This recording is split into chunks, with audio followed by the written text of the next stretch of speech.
Hi, I'm Philip Duncan. Thank you for joining us. We're tracking high pressure out of the Southern Ocean, and it's going to bring in a colder southerly. It's already arrived in the south. Pretty cold day around Southland today with single-digit highs in most places. But it's worth pointing out, 1 week from now, your daytime highs will probably be 10 degrees warmer thanks to subtropical northerlies coming down. So we've got warmer weather on the way. And by the way, the westerlies also arrive at the end of next week. We talked about that in our climate video at the end of last month, that those westerly winds were likely to come in around the middle to third week, the second to third weeks of August, and that still looks very likely. So let's take a look at the satellite map. There isn't much going on, much sunnier around northern New Zealand at the moment, which is great. We've got some cloud though coming in. That's the cold front, very weak as it moves into Southland with a few showers and a few snow flurries on the mountains and ranges down to a couple of hundred meters, maybe a few hundred meters for Canterbury, and 400 meters on Friday as we go in towards Wellington. As we take a look at the wind map for today, Thursday, this is the air pressure map as well.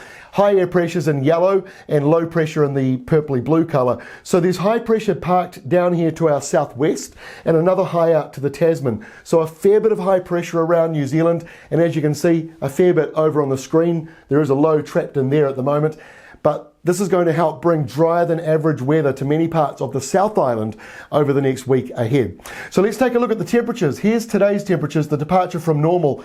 You can see that cold change sweeping in around Southland and Otago, several degrees lower than normal in some spots. But the western side is a few degrees above normal, and many parts of the North Island are either bang on average or 2 or 3 degrees warmer than normal. That's today. Here's tomorrow. Much colder tomorrow. The eastern side, colder than average in both islands. And the North Island, you can see that cool down, although it's not necessarily freezing, it's just going back to about normal. And the west coast, once again, the place to be, a few degrees above average.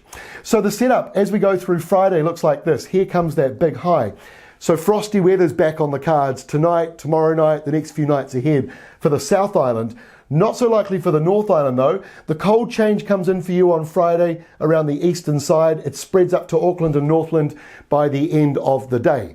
On Saturday, it's a cooler day around the eastern side of the North Island, but the South Island probably warms up by another degree as we've got that high rolling in. Not the overnight temperatures, they will still be dropping, but your daytime highs should lift up a little bit further on where they were, say, compared to today, Thursday.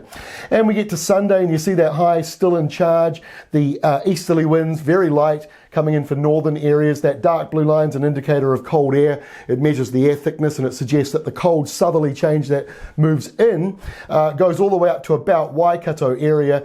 There's that low that was parked out near Adelaide on the air pressure map we showed you just before.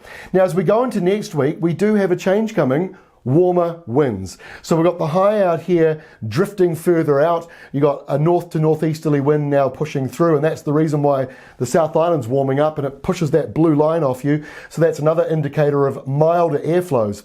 Now, Tuesday's map for next week looks even warmer. You know, this bubble that we're talking about with the Cook Islands is looking probably less likely now with the COVID outbreaks in New Zealand. However, Mother Nature's helping us here. They've put a big high out to our east, so it's going to pull in that air from around the Cook Islands, around Rarotonga, straight along and down across New Zealand. So while we can't fly there, the air is coming to us. And so we're going to have warmer weather coming in next week.